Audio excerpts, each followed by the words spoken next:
വിവിധ ഘട്ടങ്ങളിലായാണ് അവിടെ പോളിംഗ് നടക്കുന്നത്. എന്നാൽ മഹാരാഷ്ട്രയിലെ നിയമസഭാ തെരഞ്ഞെടുപ്പിലെ പോളിംഗ് ഇക്കുറി ഒറ്റ ഘട്ടത്തിൽ കൊണ്ടുപോയി 288 സീറ്റുകളും നവംബർ 20 പോളിംഗ് നടത്തുകയും അതിനുശേഷം നവംബർ 23 വോട്ടെണ്ണുകയും ചെയ്യുന്ന ഒരു സംഭവ വികാസമായിരുന്നു. കൃത്യമായി ഇലക്ഷൻ കമ്മീഷൻ BJPക്ക് സൗകര്യപൂർവ്വം തീയതി ഒരുക്കിയിരുന്നുവെന്ന് തുടക്കം മുതൽ തന്നെ ഇന്ത്യ മുന്നണി ആരോപിച്ചതാണ്. അതിന് നിർണായകമായ പല കാര്യങ്ങളും ഉണ്ടായിരുന്നു.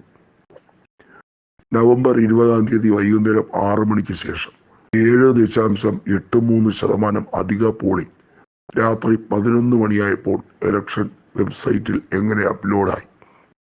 അതായത് ഇതുമായി ബന്ധപ്പെട്ട ഫൈനൽ പോളിംഗ് റിസൾട്ട് വന്നപ്പോൾ 65% കുതിച്ചു വരികയാണ് ചെയ്തത്. അസാധാരണമായൊരു നടപടിയായിരുന്നു.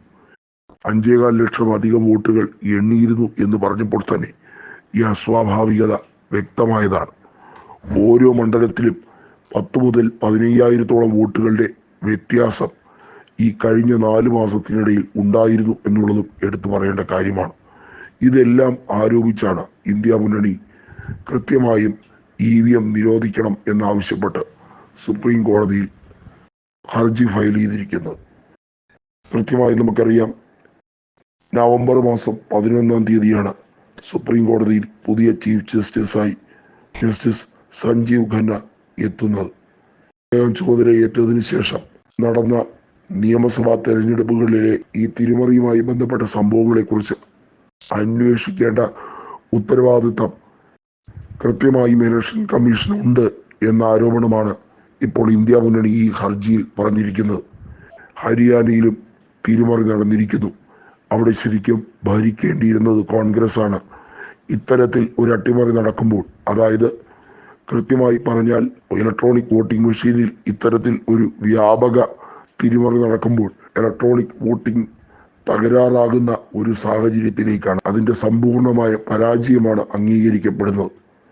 അതായത് ഇത്തരം ഒരു വ്യവസ്ഥയിൽ പ്രധാന പാർട്ടികൾക്ക് ഒന്നും തന്നെ വിശ്വാസ്യതയില്ലെങ്കിൽ പിന്നെ എന്തിനാണ് ഇങ്ങനെ ഒരു സംവിധാനം? ഇത് ആരെ കബളിപ്പിക്കാനാണ്? ജനങ്ങളെ മുഴുവൻ തെറ്റിദ്ധരിപ്പിക്കാനോ? 2 പ്രധാനപ്പെട്ട പാർട്ടികളാണ് ഇന്ത്യൻ നാഷണൽ കോൺഗ്രസും BJPയും. ഈ രാജ്യത്ത് കോൺഗ്രസിന് വലിയ രീതിയിൽ വേരോട്ടം ഇപ്പോഴുമുണ്ട്. BJP വിചാരിച്ചിട്ട് കോൺഗ്രസ് മുക്ത ഭാരതമൊന്നും ആക്കാൻ പറ്റിയിട്ടില്ല. ഇനി ഒരു കാലത്തും അത് സംഭവിക്കുകയില്ല. അത് സംഘികളുടെയും തീവ്ര വർഗീയത ചിന്തിച്ചു കൂട്ടുന്നവരുടെയും വെറും വ്യാമോഹം മാത്രമാണെന്നുള്ളത് കഴിഞ്ഞ ലോക്സഭയോടെ തെളിയിക്കപ്പെട്ടതാണ്. അട്ടിമറിയാണ് 4 മാസത്തിനിടയിൽ മഹാരാഷ്ട്രയിലും ഹരിയാനയിലും നടന്നത്.